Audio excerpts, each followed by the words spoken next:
মাধ্যমিক WBTA test পেপারের grammar এবং ভোকাবুলারির দ্বিতীয় ক্লাসে স্বাগত জানাই। ইতিমধ্যে আমরা প্রথম ক্লাস কমপ্লিট করে ফেলেছি।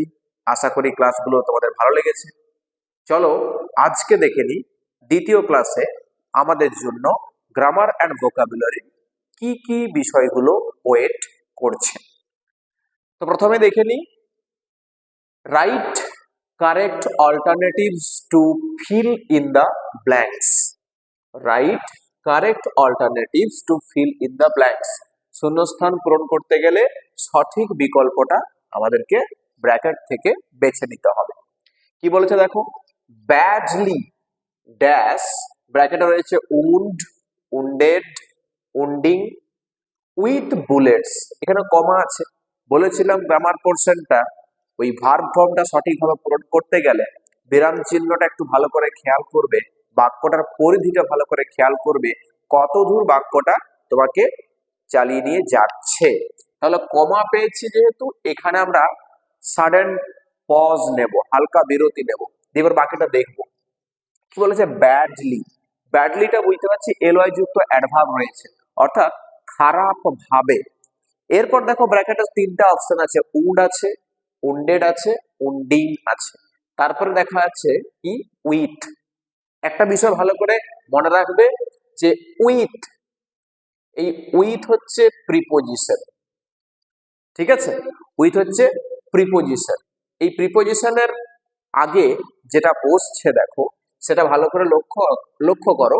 উড আছে, উড মানে আহত, উন্ডেড আহত হয়েছিল বা পাস্ট ইনডিফিনাইট ফর্মে রয়েছে, আর রয়েছে উন্ডিং, এটা প্রেজেন্ট পার্টিসিপেলে রয়েছে। তাহলে বাকিটা দেখো, বুলেটস, বুলেটস অর্থাৎ বন্দুকের কথা বলছে। তাহলে বুলেটস এর দ্বারা আহত হয়ে, এই যে শব্দটা তোমার জন্য অপেক্ষা করছে দেখো, উন্ডেড, উন্ডেড এটা পার্টিসিপল অ্যাডজেক্টিভ, তাহলে এই জায়গায় আমরা কি বসাবো, উন্ডেড। তাহলে badly wounded with bullets Matangini dash, holding আছে, হেল্ড আছে, হোল্ড আছে। Holding, held, hold the tricolour firmly. Tricolour বলতে তেরঙ্গা পতাকা, আমাদের ভারতের তিনটি রঙের পতাকা রয়েছে, গেরুয়া উপরে রয়েছে, সবার উপরে রয়েছে গেরুয়া, মাঝখানে সাদা, আর সর্বনিচে রয়েছে সবুজ। এটাকে ট্রাই কালার বলা হয়। ট্রাই কালার ফার্মলি মানে শক্তপোক্ত ভাবে ধরেছিল। তাহলে হোল্ডিংটা তো পার্টিসিপল, এটা আসবে না। হোল্ড আর হেল্ড আছে, তাহলে পাস্ট টেন্সের কথাটা আমাকে বলতে হচ্ছে HOLD, হোল্ড। তাহলে শূন্যস্থানে বসবে হোল্ড। এবার সি ড্যাশ, কন্টিনিউস আছে, কন্টিনিউড আছে, কন্টিনিউ আছে, to inspire us even today, আজকের দিনেও তিনি আমাদেরকে অনুপ্রাণিত করে। তাহলে প্রেজেন্ট ফর্ম বসবে, এই কন্টিনিউস রূপটা শূন্যস্থানে বসে যাবে। তাহলে কি হলো দেখো বাক্যটা, badly wounded with bullets Matangini hold the tricolor firmly. She continues to inspire us even today. Next part দেখো কি বলেছে, fill in the blanks with suitable articles and prepositions. উপযুক্ত আর্টিকেল এবং প্রিপোজিশন দিয়ে শূন্যস্থান পূরণ করো। John Edward Masefield, John Edward Masefield was dash English poet. বুঝতেই পারছি ইংলিশ ই দিয়ে শুরু হয়েছে, এখানে আর্টিকেল বসবে, অ্যান ইংলিশ পোয়েট, রাইটার লেখক, অ্যান্ড পোয়েট লরেট।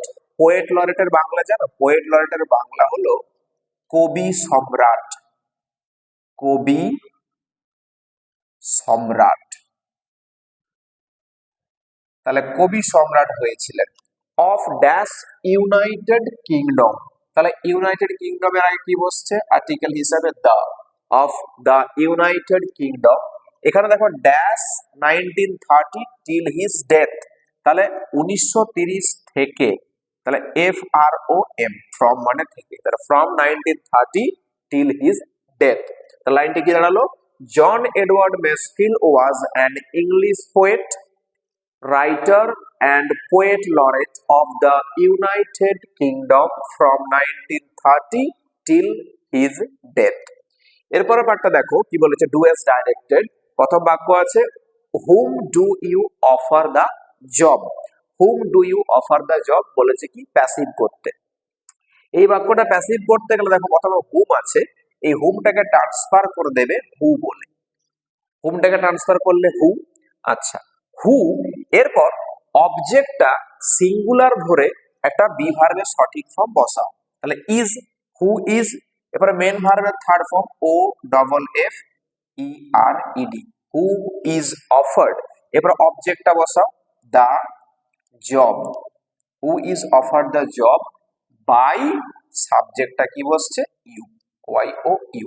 এটা একটা গেল। আরো একভাবে উত্তরটা করা যায়, বলছি দেখো এই হু করেছে, আমি হুটাকে এখানে হুম রেখে দিতে পারি, তার আগে টু বসাবো, টু হুম, টু হুম। এরপর বি ভার্বের সঠিক ফর্মটা ইজ বসাবো, এরপর অবজেক্টটাকে নিয়ে আসবো, to whom is the job, J O B, এবার অফার্ড মেন ভার্বের third form by, Y O U, question mark. দুভাবে কিন্তু ভয়েস চেঞ্জটা করা যায়। নেক্সট দেখো আছে কি, দে অ্যাকসেপ্টেড মাই অ্যাপ্লিকেশন, ব্র্যাকেটে বলেছে complex, they accepted my application. এটা উত্তরটা কমপ্লেক্সে করতে গেলে কমপ্লেক্সের বৈশিষ্ট্য আগে দেখতে হয়। কমপ্লেক্সের বৈশিষ্ট্য কি, একটি মাত্র প্রিন্সিপাল ক্লজ এবং এক বা একাধিক সাবঅর্ডিনেট ক্লজ। তাহলে আগে প্রিন্সিপাল ক্লজটা বানাতে গেলে দেখতে হচ্ছে বাক্যের মধ্যে কতটুকু আমি নিতে পারবো, কারণ বাক্যটা আমার সিম্পল সেন্টেন্সে আছে। তাহলে দে অ্যাকসেপ্টেড এইটুকুটা ছাড়া কিছুই নিতে পারবো না। They accepted, they accepted. আচ্ছা, তাহলে অ্যাকসেপ্টেড কোন টেন্সে আছে, পাস্ট ইনডিফিনিট আছে। তাহলে দে অ্যাকসেপ্টেড, এবার নাউন ক্লজে যোগ করব what I had, A double P L I E D, applied for. এই অ্যাপ্লিকেশন নাউন ফর্মটাকে রূপান্তর করলাম ভার্বে, তারপর আরেকটা ক্লজ বানালাম, ক্লজটা কি noun clause, subordinate noun clause. তাহলে উত্তরটা কি দাঁড়ালো, they sorry THEY, they accepted what I had applied for. Next, the teacher said to the students, treat the trees like your family members. Narration change, তাহলে কি বাক্যটা দেখতে হয় narration change করতে গেলে, যেটা ডাবল ইনভার্টেড কমার মধ্যে রয়েছে। রিপোর্টেড স্পিচটা দেখতে হয়, এখানে ট্রিট দিয়ে শুরু হয়েছে অর্থাৎ ভার্ব দিয়ে শুরু হয়েছে, verb plus object imperative sentence. তাহলে ইম্পারেটিভ সেন্টেন্স নারেশন চেঞ্জ করতে গেলে রিপোর্টিং ভার্বটাকে বদলাতে হয় অর্থ অনুযায়ী। তাহলে কি লিখবো, teacher the teacher advised, ADVISED, advised করলাম কেন, কারণ বলেছে কি যে ট্রিট দ্য ট্রিজ, গাছগুলোর পরিচর্যা করো, লাইক ইউর ফ্যামিলি মেম্বার্স, তোমার পরিবারের সদস্যদের মতোই। তাহলে উপদেশ দিয়েছেন, তাহলে advised the students, STUDENTS, students. Linker imperative সেন্টেন্সে টু বসে, এবার কোনো পরিবর্তন করতে হয় না, to treat the trees like. আচ্ছা, এবার শিক্ষক মহাশয় কাদেরকে বলেছিলেন, ছাত্র ছাত্রীদেরকে। তাহলে এখানে বলেছে ইয়োর, তাহলে কথাটা কি দেখো, দ্য টিচার সেড, শিক্ষক মহাশয় বলেছিলেন টু দ্য স্টুডেন্ট, ছাত্র ছাত্রীদেরকে, যে গাছগুলোকে পরিচর্যা করো তোমাদের পরিবারের সদস্যদের মতো। তা লাইক দেয়ার family, FAMILY, family members, BERS, members. উত্তরটা কি হলো তাহলে, the teacher advised the students to treat the trees like there family members. এরপর রয়েছে দেখো ফ্রেজাল ভার্বস। বলেছি আগেই যে যে টেন্সে থাকবে ফ্রেজাল ভার্বটা সেই টেন্সে রূপান্তর করে লিখতে হবে, আমাকে পুরো বাক্য লিখতে হবে না, লিখতে হবে কি বক্সের মধ্যে যে আয়তাকার বক্স থাকবে সেই বক্সের মধ্যে টেন্সটা রূপান্তর করে লিখে দিলে হয়ে যাবে। আচ্ছা, প্রথম বাক্য দেখো, the patient recovered quickly. Recovered হচ্ছে সেরে ওঠা, সেরে উঠেছিল, পাস্ট ইনডিফিনিট টেন্সে আছে, তাহলে আমাকে কিন্তু টেন্সটা রূপান্তর করতে হবে। তাহলে রিকভার্ড ফ্রেজাল ভার্ব কি, কাম রাউন্ড আমি ট্রান্সফার করব কোন টেন্সে, পাস্ট ইনডিফিনাইট অর্থাৎ কেম রাউন্ড। তাহলে দ্য প্যাসেন্ট কাম রাউন্ডের পরিবর্তে রিকভার্ডের পরিবর্তে লিখবো কেম রাউন্ড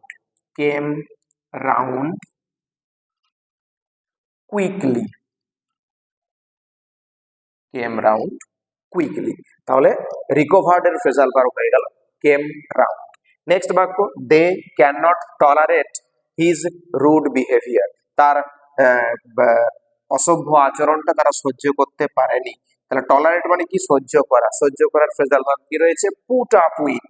তাহলে বাক্যটা লিখবো কিভাবে, দে ক্যান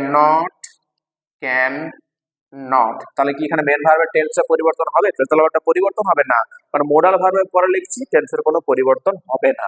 তাহলে put up with, they can not put up with his rude behaviour. ঠিক আছে, next last one, we should shun evil company.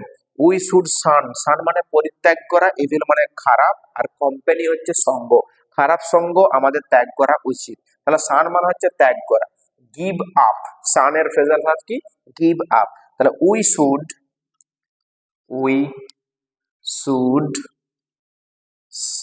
Give up, modal ভার্বের পরে মেন ভার্বের টেন্স পরিবর্তন হয় না, গিভ আপই হবে, give up evil company, COMPANY company. এই হলো WBTA টেস্ট পেপারের সেকেন্ড পেজের গ্রামার অ্যান্ড ভোকাবুলারি